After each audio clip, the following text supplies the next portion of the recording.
All right, SOG fanboys, this one's for you. Welcome back to Not Forgotten Weapons. This is the Colt XM177E2, or the Model 629. Absolutely not a real one, but an airsoft replica that is almost perfectly cloned correct. We're going to talk about that today. Here is one of my most recent refinished builds. I've used an XM177E2 made by SEMA for a couple events prior, but instead of just leaving it with mediocre furniture and all, I decided to soup it up a little bit, and I still have more work to do. But regardless, let's talk about all of the cool features of this replica here.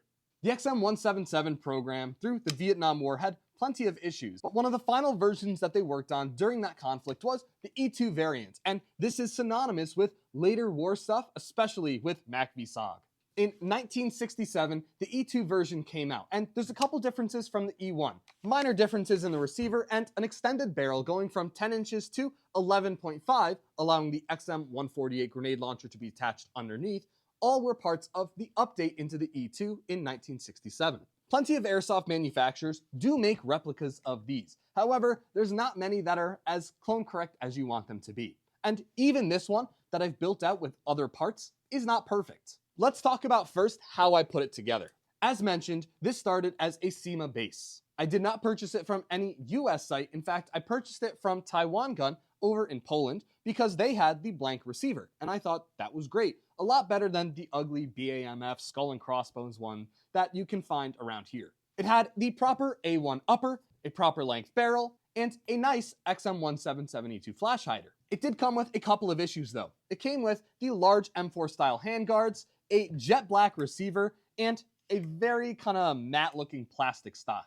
And I decided to update these just a little bit. The first thing I did was purchase a real CAR-15 handguard from Retro Rifles, and it took absolutely forever to come in, but when I got it, it was also matte plastic, so I decided to paint it with a gloss black. And now, it glistens just like it should. The receiver was the next big challenge. I hated that blank receiver. As much as I thought it was better, it still was not good enough for an impressionist like me. So I purchased the E&C set, and here's where I ran into an issue. I tried to pull a double duty and use the E&C A1 upper receiver for my other CAR-15 build you guys saw in a recent video, and just used the lower.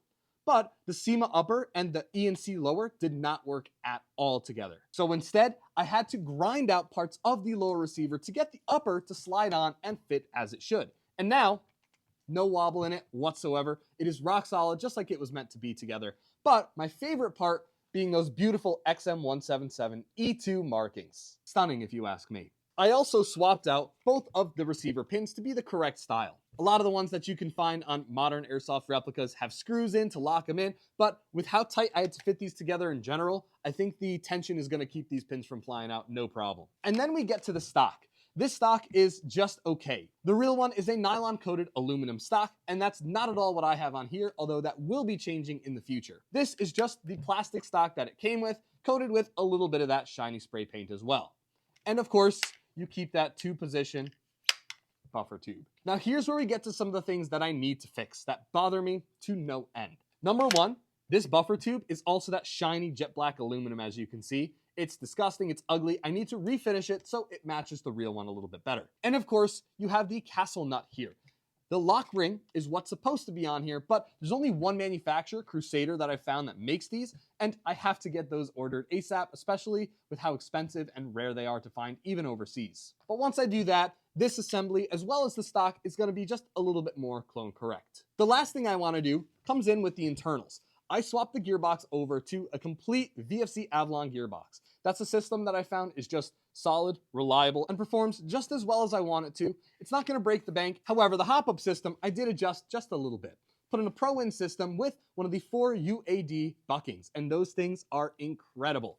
The consistency with this, with a stock barrel and that Pro-Win hop-up, is beautiful. I'm hitting 150 to 200 feet with a relatively straight trajectory almost perfectly. I love how this thing performs. But the problem comes with this being rear wired. I can move this stock in and out, no problem, but the battery does stick out just a little bit because I want to use 11-1s to squeeze out the best performance that I can. I need to swap this to a front wired system. So I'm going to be reopening the gearbox, cleaning it again, and moving all the wires to the front, but I hate working on V2 gearboxes, so we'll get there when I get there. But this replica is a fantastic shooter, and it is so much fun to take to events, games, you name it. this is a fun gun to shoot, especially with the short 20-round mags. The 30-rounders are correct for this, although if you know a little bit of history, there was a lot of issues that Colt had manufacturing reliable 30-round magazines. So what SOG guys did is they would pool their money together to get as many from the civilian market as they could, because even the armories that they had over there didn't have a big supply. So with all that being said, that's about going to wrap up my overview of my XM177E2 build. If you have any critiques aside from the ones I've mentioned, let me know in the comments below. Hopefully I got all the details right, but let me know what you guys do with your Colt 629 builds. As always, this is the Gear.Locker, and we'll see you guys in the next one. That was kind of dumb. I don't know why I did that.